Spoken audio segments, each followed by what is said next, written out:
Está na presença de Deus. Queridos, vamos à palavra de Deus. 2 Coríntios, capítulo 10, verso 4 e 5. Você que trouxe a tua Bíblia. 2 Coríntios, capítulo 10, verso 4 e 5. Palavra que Deus colocou no meu coração nesta segunda-feira, quando ainda orávamos sobre esse culto. O Senhor tem falado conosco e hoje tiramos um tempo de oração e Deus falou algumas coisas nessa palavra. Eu tenho certeza que o Senhor vai falar conosco nesta noite. Você veio aqui para ouvir a voz de Deus? Amém. Glória a Deus.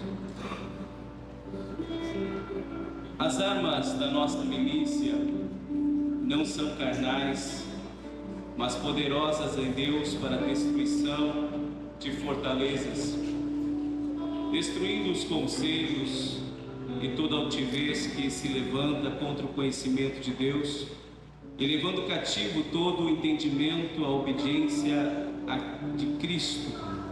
Queria ler novamente só a parte A do versículo. As armas da nossa milícia não são carnais, mas poderosas em Deus para a destruição de fortalezas. Podemos fazer um coral? No 3. As armas da nossa milícia não são carnais, mas poderosas em Deus para a destruição de fortalezas. Feche teus olhos, estende a tua mão direita para mim, ore por mim nesse momento, ore por nós. Pai, nós te louvamos, porque a tua igreja está orando nesta noite, Senhor. Nós precisamos de ti, somos porta-voz da tua palavra nesta noite, e sabemos, Senhor, a responsabilidade que temos em trazer a tua palavra, Senhor. A tua palavra traz vida, traz força. Te louvo, Senhor, por a instrução dessa noite. Me submeto à tua vontade, Senhor. Me submeto ao teu querer. Me submeto, Senhor, à tua vontade. Obrigado, Senhor, pela tua misericórdia nesta noite. E te convidamos, Senhor, toma liberdade nesse culto. Toma liberdade nesta noite, Senhor. Toma liberdade em cada coração. Sabemos, Senhor, que tu é poderoso para fazer infinitamente mais, além daquilo que pedimos ou pensamos, segundo o poder em que nos opera. Eu sei que o Senhor está na casa e vai nos envolver mais uma vez, em nome de Jesus. Amém, irmãos? Podem sentar, em nome de Jesus. Estamos diante de uma palavra poderosa. No domingo que passou, o pastor Adores ministrou parte dessa passagem, falando sobre fortalezas, destruição de fortalezas, e teve testemunho, né? Ouvimos aqui vários testemunhos de fortalezas que caíram. Coisa boa é saber que a presença de Deus, a graça de Deus, a autoridade de Deus, essas armas que Deus nos dá, elas são poderosas para a destruição de fortalezas. E nesta noite eu gostaria de falar algumas coisas que Deus colocou no meu coração através dessa palavra. É um culto de fé, é um culto onde nós geralmente pregamos uma mensagem evangelística, geralmente pregamos uma mensagem daquilo que a gente tem no sangue, né? Um estilo mais evangelístico, mas Deus, Ele nos pegou nessa semana e tenho certeza que Ele tem nos dado a direção certa. Amém, irmãos? Vocês estão felizes, irmãos? Eu gostaria que você prestasse atenção, glorificasse a Deus, me ajudasse nessa noite, porque Deus tem algo para falar ao teu coração, amém? Paulo, descrevendo esta palavra aos Coríntios, a igreja que estava em Corinto, Paulo, ele descreve que as armas da nossa milícia não são carnais, mas sim poderosas em Deus. Por que elas são poderosas? Porque ela provém de Deus. As armas que Paulo está dizendo aqui são armas que nem o maior míssil, nem a arma mais inteligente que o homem já fez tem tanto poder bélico para fazer do que as armas que o Senhor nos deu e deu para a sua igreja. Paulo, ele fala de muitas armas, e se você ler o Efésios capítulo 6 e 11, ele começa falando sobretudo, irmãos, revestivos da couraça da justiça, do cinto da verdade, do sapato da preparação do evangelho da paz, do capacete da salvação, do escudo da fé, da espada do Espírito. Ele fala de armas de defesa, armas de ataque. Paulo, ele vai dizer que, irmãos, revestivos dessas armas, porque nós não temos que lutar contra carne e sangue, mas sim contra principados e potestades, hostes espirituais, contra príncipe das trevas, nos lugares celestiais. O cristão, Paulo está dizendo, ele entrou na fé, entrou em guerra, e essa guerra, ela não é humana. Quando a gente enfrenta embates humanos, a gente diz, mas como a pessoa está assim, a pessoa está assado, mas não é desse jeito, é porque o Espírito, os principados, as potestades dos ares, elas trabalham para tentar impedir que a palavra de Deus se cumpra na tua vida. Quando nós falamos sobre armas espirituais, eu sempre gosto de usar aquilo que o Senhor nos deixou como exemplo. Jesus, ele disse para os seus discípulos, quando estava indo assunto ao céu, 10 dias, 40 dias depois da sua ressurreição, Jesus disse, vocês vão para todo mundo, preguem o evangelho por toda criatura. E depois ele segue e disse, e em meu nome expulsarão demônios, e em meu nome curarão os enfermos. Jesus disse, e até agora vocês não me pedissem nada, mas agora vocês podem pedir em meu nome, e tudo que pedirem em meu nome eu farei. Então Jesus, ele deixou uma arma poderosa que é o seu nome para nossas vidas. Se nós olharmos, temos a palavra de Deus ela é infalível. O diabo veio para provocar Jesus no deserto, mas o Senhor disse, está escrito, está escrito, está escrito. Porque a palavra de Deus tem uma autoridade.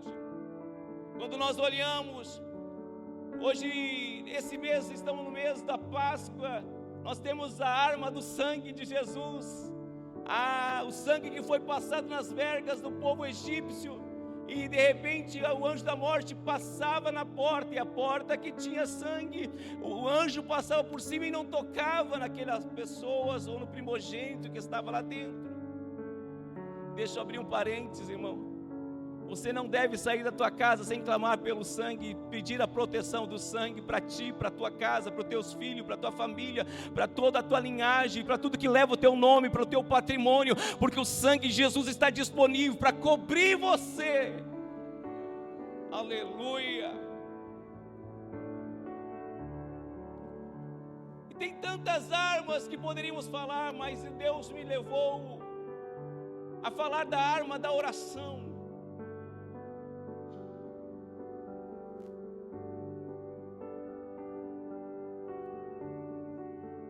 A oração do crente, o nosso inimigo não suporta. É por isso que muitos têm dificuldade de orar.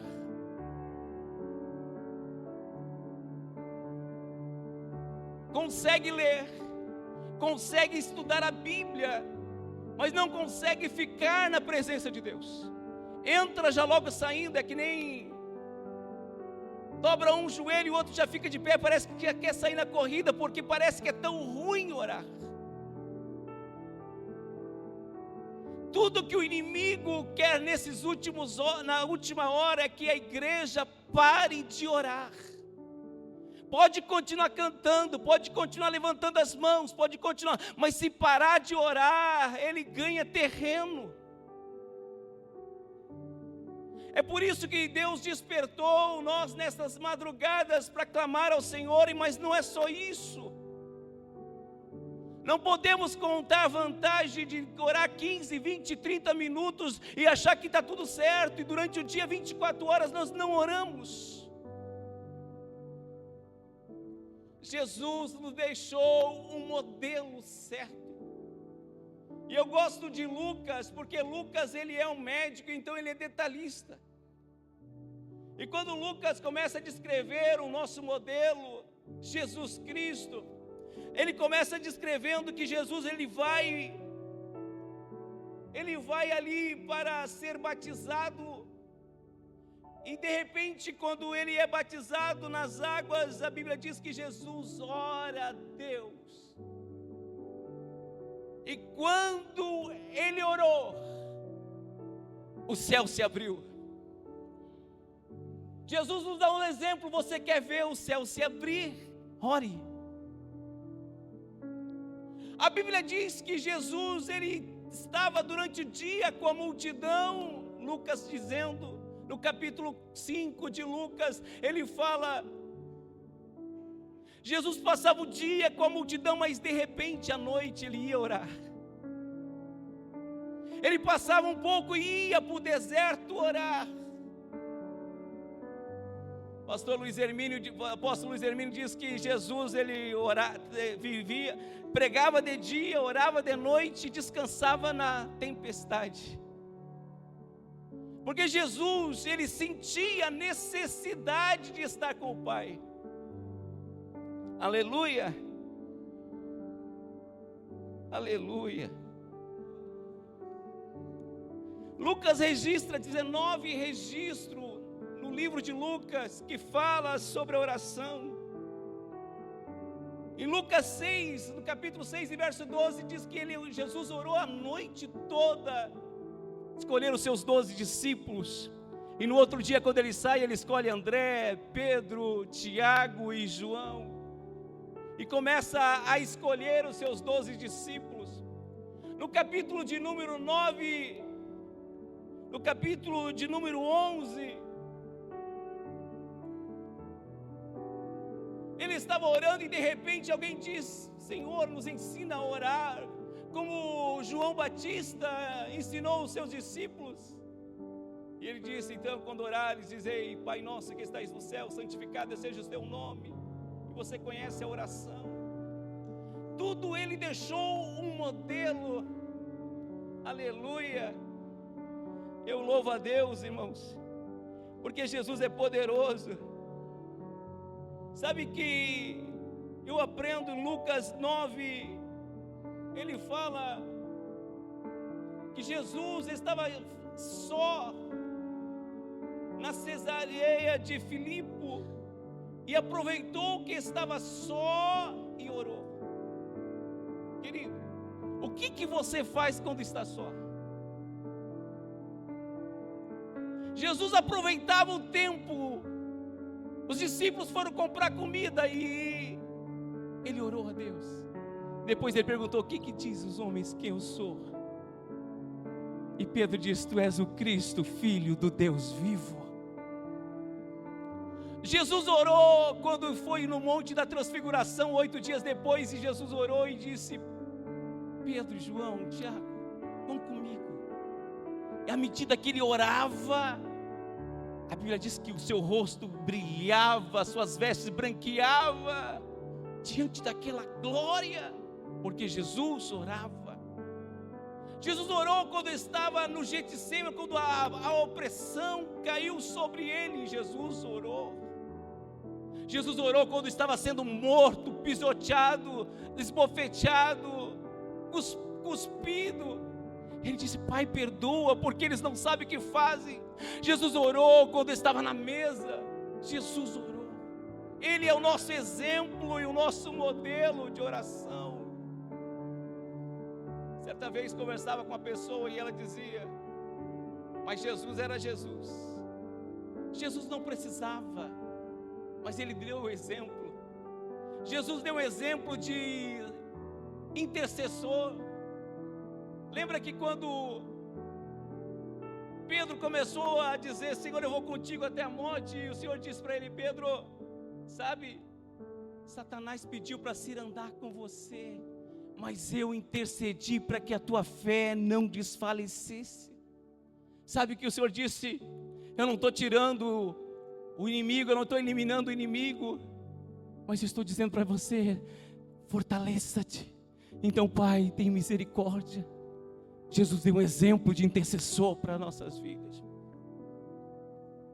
Paulo, aos Romanos, ele diz: alegrai-vos na esperança, sede paciente na tribulação e perseverai na oração. Alegrai-vos na esperança. Aquele que te chamou é fiel para te dar vitória. Tenha paciência. Essa tribulação que você está passando é um pouquinho de tempo que há de vir virá e não tardará, mas persevera. Enquanto a bênção não chega, eu não paro de orar. Enquanto a bênção não vem, eu não paro de orar. Enquanto a presença não vem, eu não paro de orar. Enquanto Deus não se move, eu não paro de orar.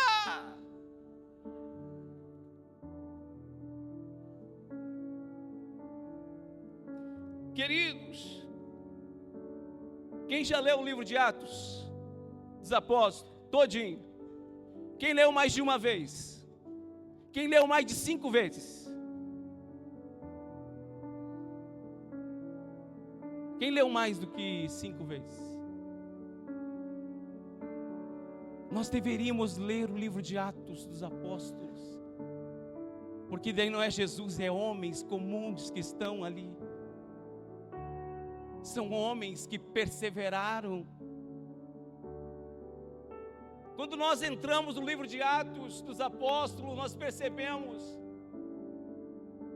que a igreja de Atos orava por tudo. Ela orava e não se movia se não fosse em oração. Conversava com a Silvia esses dias e nós falávamos que em algum tempo a igreja só se movia por oração. Se movia, não é saudosismo, mas se movia por oração. Lembra? Jesus, ele vai assunto ao céu lá em Atos capítulo 1. E de repente Jesus está subindo e dizendo, está subindo, dá a recomendação. E a nuvem cobre Jesus, e de repente aparece dois anjos de branco, e disse: Galileus, por que vocês estão olhando para cima? Esse Jesus que está subindo é o mesmo que vai descer. E ele disse: vai para Jerusalém, é lá onde vocês têm que ficar. E a Bíblia diz em 1,14 que eles perseveraram em oração.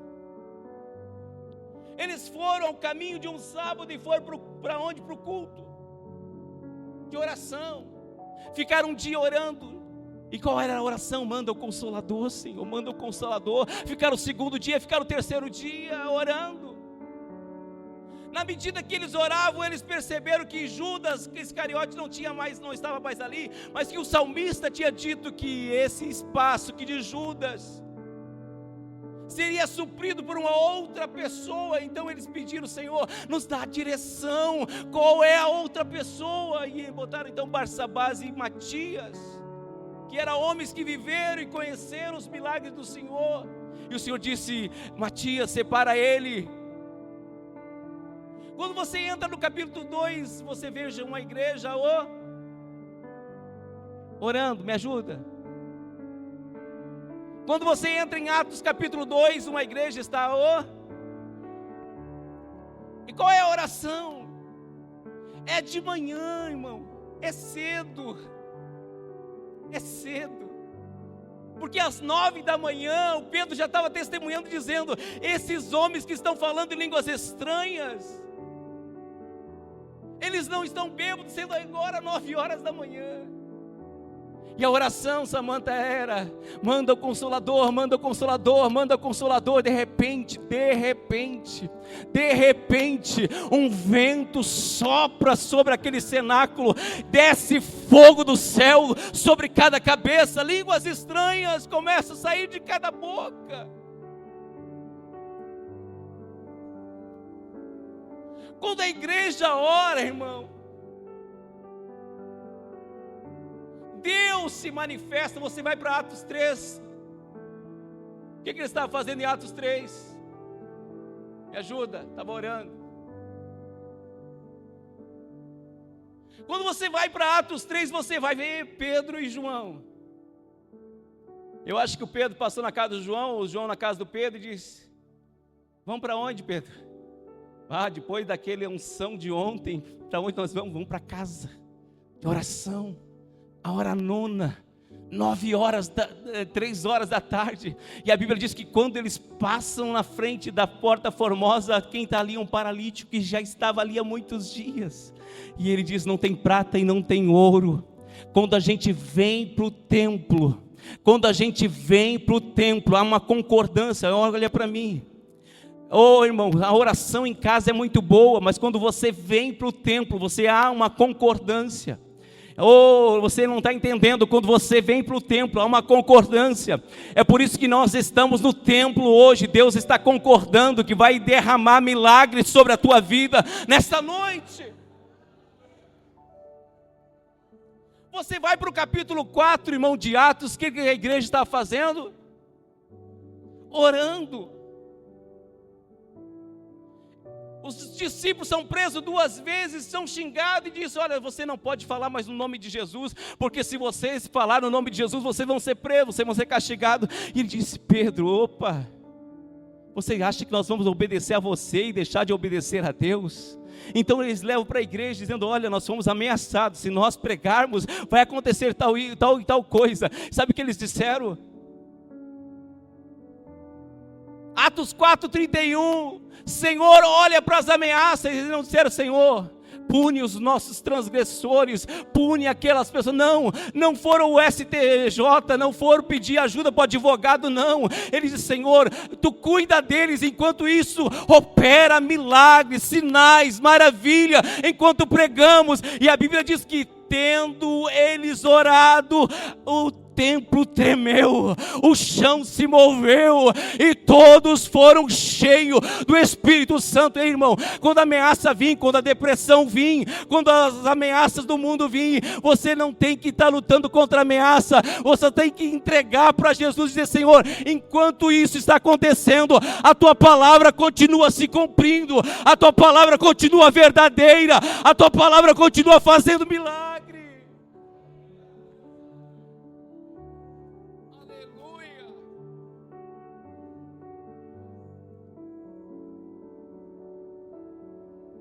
No capítulo 5, uma igreja que ora tem discernimento. Aparece Ananias e Safira mentindo. Ei, irmão, você está numa igreja que tem profetas de Deus, não tem sujeira que fica debaixo do tapete. Você está vindo para uma igreja séria, onde o Espírito de Deus está na casa.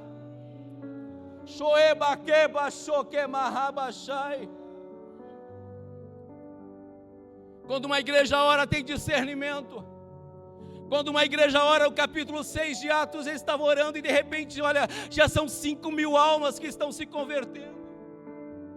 5.000. É muita gente.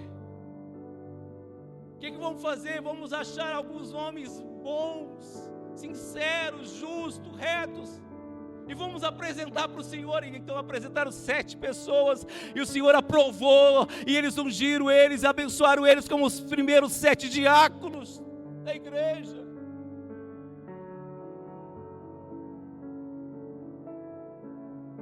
No capítulo 8, o que acontece? No capítulo 7, a maior mensagem de um diácono, Estevão. Estevão prega tanto, porque é tanta oração, tanta graça, tanta autoridade, que ele começa a pregar, e o rosto dele se parece um anjo. Então eles começam a apedrejar Estevão, dizendo: não podemos ficar, não aguentamos, tapava os ouvidos. E de repente a Bíblia diz que Estevão olha para cima e vê os céus abertos, Jesus de pé ao lado do Pai. Estevão não disse para o Pai: Pai, mata eles, Senhor, eles estão me apedrejando. Estevão só disse: Senhor, perdoa, porque eles não sabem o que estão fazendo. Senhor, perdoa. Uma igreja que ora sabe perdoar.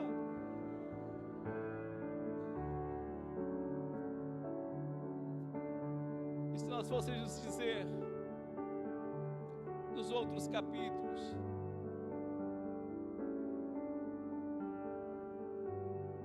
capítulo 8, olha Jesus dizendo, é o capítulo da igreja perseguida, enquanto Saulo estava perseguindo os crentes,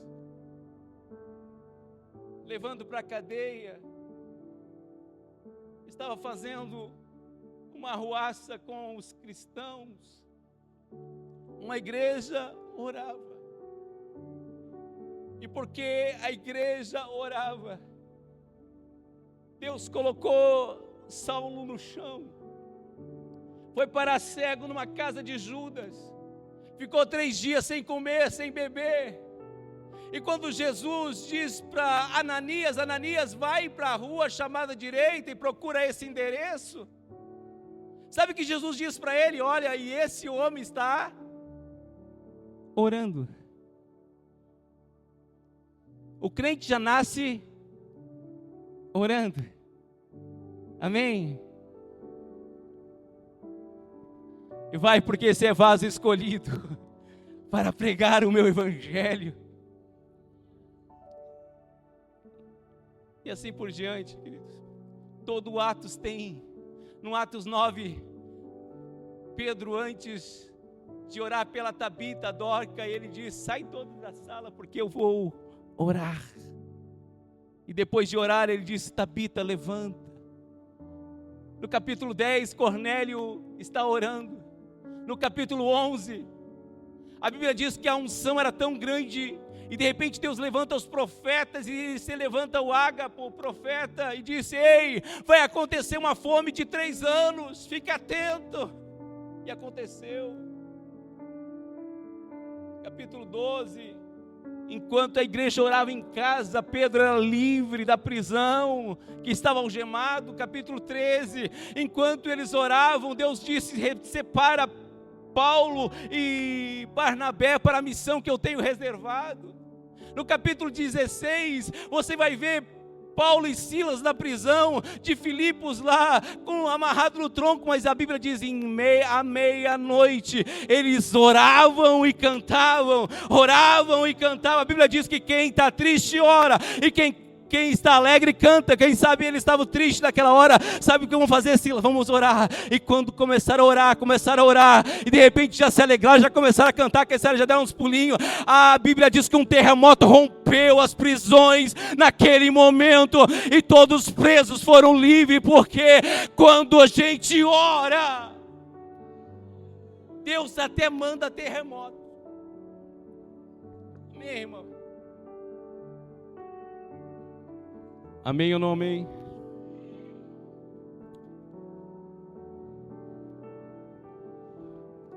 Deus deu um modelo para nós.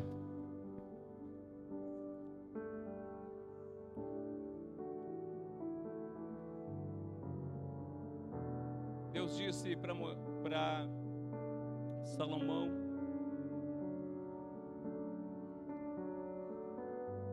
se o meu povo, 2 Crônicas, capítulo 7, 14, é isso? 14, 7.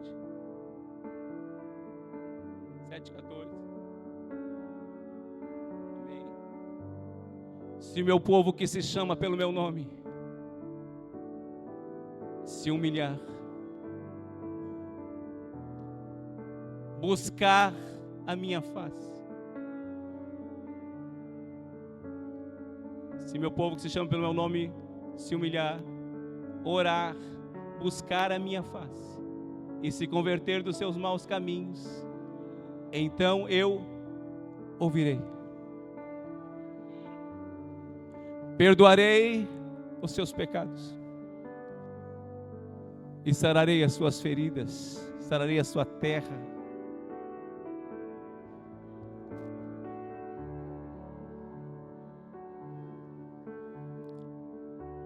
Eu estou enlouquecido com Deus.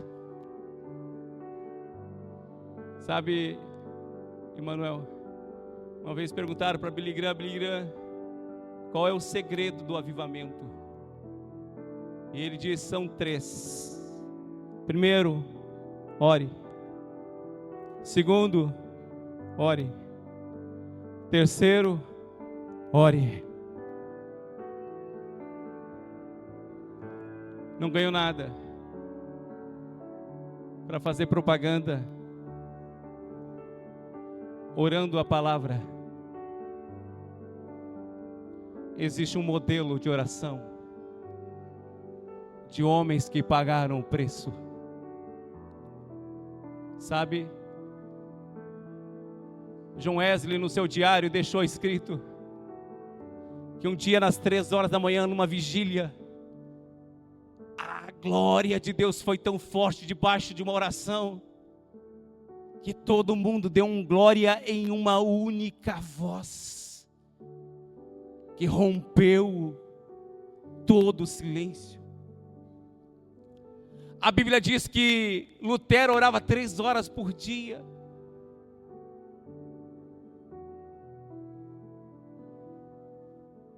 Bíblia não, melhor, a história diz. Um dia eu disse para a pastora Doris,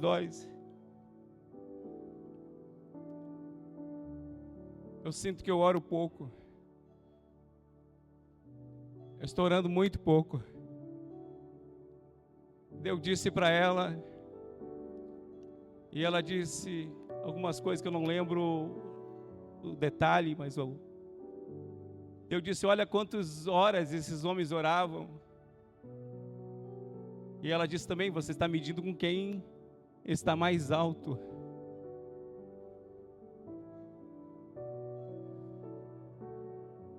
Esse é o meu pedido. Eu quero ver avivamento de novo.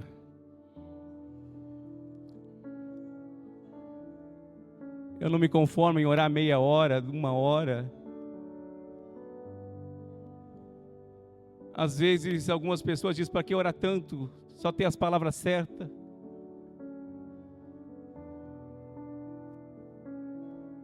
Já teve momento que entrava na oração já repreendendo, já expulsando, abençoando a casa e saindo da oração. Mas quando você aprende a orar, você não tem hora para sair. Você fica desesperado por orar. É mais do que um drogado, desesperado por um seu vício. Mas irmão, eu não tenho tempo para orar, irmão. Eu não consigo. O que você faz no final de semana? O que você faz quando chega em casa? Quanto tempo você usa para fazer outras coisas? Eu chegava do trabalho alguns dias e dizia para minha esposa, por favor, não fala nada, eu estou desesperado por oração.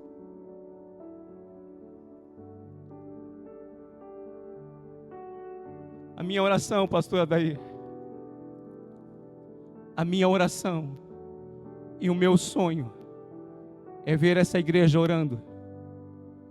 Como diz os caçadores de Deus, quando Deus mandou um avivamento e antes de mandar, Ele disse, alguma coisa está acontecendo que nós não estamos percebendo, mas há uma atmosfera de graça, e eles disseram assim, quem sabe a gente vai orar. Daí o pastor disse, mas não tem data, não tem horário. E alguém disse, mas segunda-feira está livre. Então abre o culto da segunda-feira para oração, vê se vai vir. Eles não vêm para oração, eles não gostam de oração. Quando abriram o templo e tinha 400 pessoas dentro do templo, abriram na segunda Segunda-feira tinha 600 pessoas e de repente aquele avivamento puxou uma visitação dos céus para aquele país. A minha oração, que essa presença manifesta esteja nessa casa e que nós saiamos de dentro dessa casa e se levante alguém que ore, irmão. Ore nas praças, ore nas encruzilhadas, ore na rua. Nós somos um povo que temos autoridade para destronar Satanás. Eu estou incomodado com essa cidade, com o número de suicídio, com o número de prisões, com o número de tantas coisas que estão acontecendo. E a minha oração, Senhor, Sapucaia é um centro do avivamento. Sapucaia verá a tua glória. Sapucaia não será lugar de morte.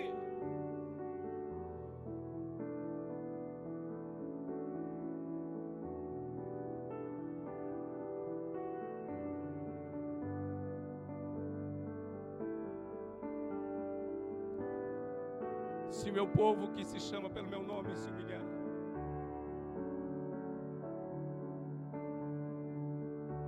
orar, querido, orar. Mas eu não consigo orar. Eu preciso orar. É o único elo que você tem para Deus. Deus fala contigo através da palavra, através de anjo, através da voz, através da natureza, mas você para Deus é a oração. Só oração. Mas irmão, quando eu canto eu sinto a presença de Deus. Você sente a presença de Deus, mas quando você está sentindo a presença de Deus, você começa a orar, a louvar, a adorar. Deus está te chamando para você te levantar em oração na tua casa.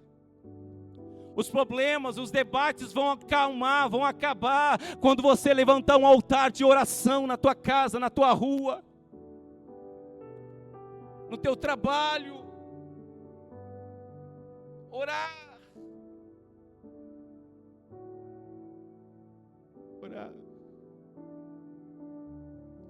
Existe um modelo. Não dependa de outras pessoas, dependa de você, dependa de você. Sabe? Existe a igreja brasileira, está diante de um cenário que acontece, descrito no Salmo 123 e verso 2. Assim como o servo olha para a mão do seu senhor,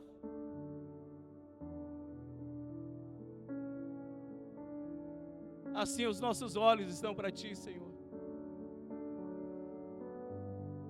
Sabe o que é isso?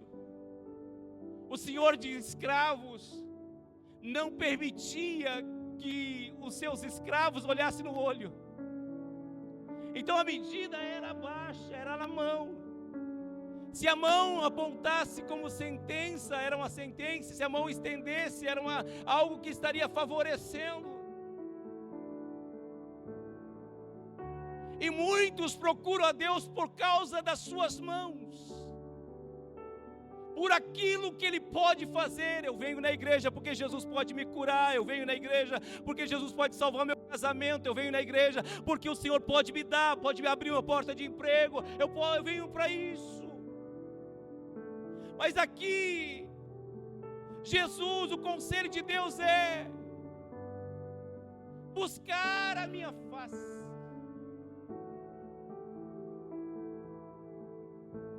Buscar a minha face.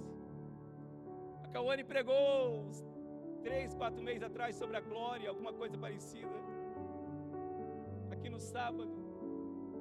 Sabe o que é buscar a face? É tirar o olho das mãos e olhar para os olhos. Salmo 32 e verso 3 ou 4 diz: 32 e 8, se você quiser anotar, eu vou instruir você e vou te guiar pelos meus olhos. Quando você tira os olhos das mãos de Jesus e olha para o rosto de Jesus, aquilo que Ele já fez, é como Moisés dizendo: Senhor, Sabe o anjo que o Senhor quer mandar? Eu sei que ele vai matar os cananeus e vai me levar para a terra prometida. Eu sei que ele vai cumprir com a promessa, mas eu não saio daqui se não for a tua presença. Não me faça sair daqui sem que eu veja a tua glória.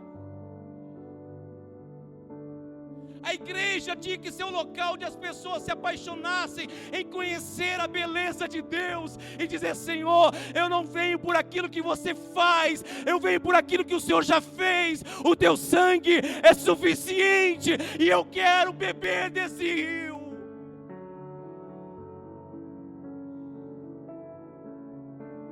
Nós cantamos nessa noite de nos aprofundar nesse rio, beber desse rio. O Senhor tem águas profundas para nós, e muitas vezes nós não ficamos parados na bênção. Senhor faz, Senhor faz. Ei, igreja, se ame que está aqui visitante. Deus tem mais do que bênção. Deus tem autoridade para a tua vida, para você ser autoridade na tua casa, para você ser autoridade na tua família, para você ser autoridade na tua linhagem.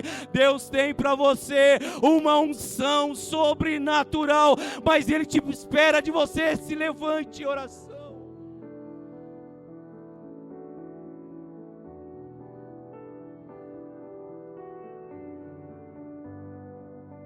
Quando a igreja ora, algo acontece, sem esforço.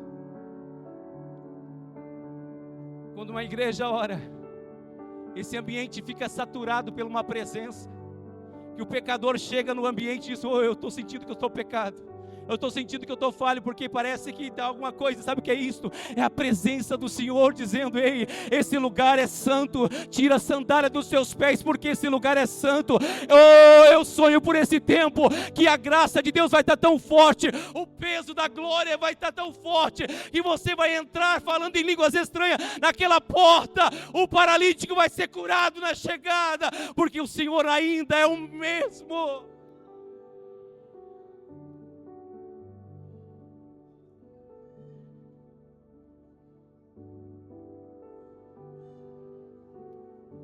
Quando a gente busca a face do Senhor, a sequência é nos converter dos nossos maus caminhos.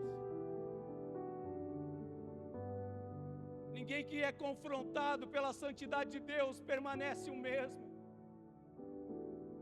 Ninguém que é confrontado pela presença do Senhor vive na mesmice de todos os dias buscando a mesma coisa. Não, quem é confrontado, ele começa a viver dia após dia, nível após nível, vive uma atmosfera diferente. Senhor, eu quero mais, tu tem algo mais, tu tem algo a mais para fazer.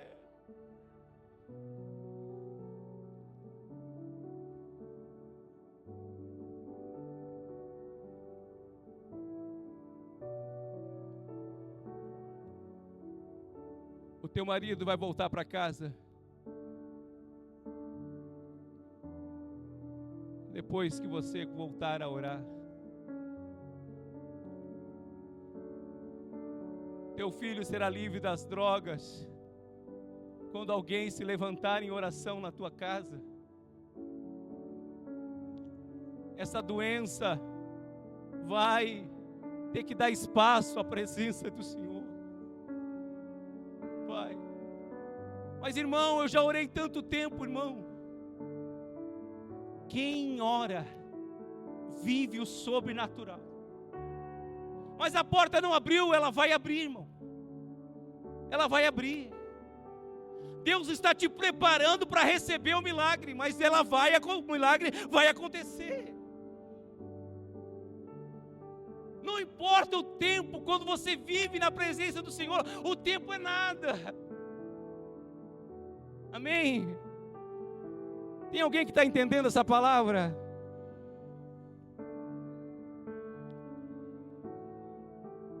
Eu sei que hoje é noite de milagre, é noite de fé, é noite de esperança, mas Deus nos chama a responsabilidade. Ei, meu povo, busque a minha presença, se humilhe diante de mim, ore, que eu vou fazer milagre.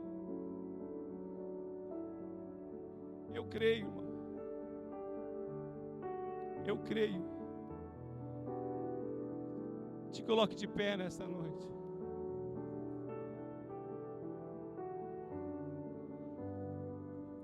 creio.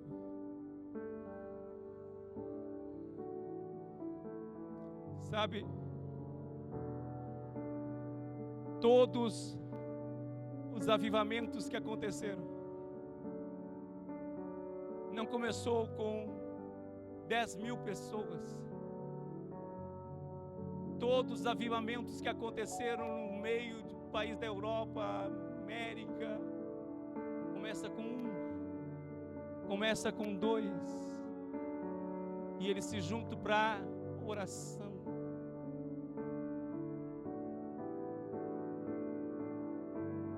Eles juntam para oração.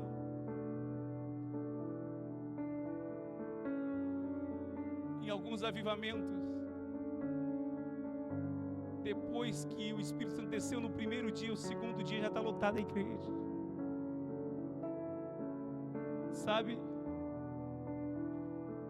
o meu propósito aqui, o Espírito Santo me trouxe aqui para te incomodar.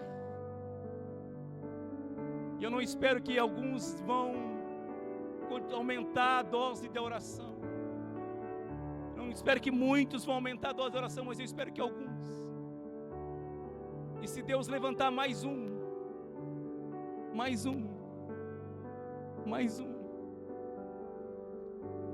se juntar com alguns aqui.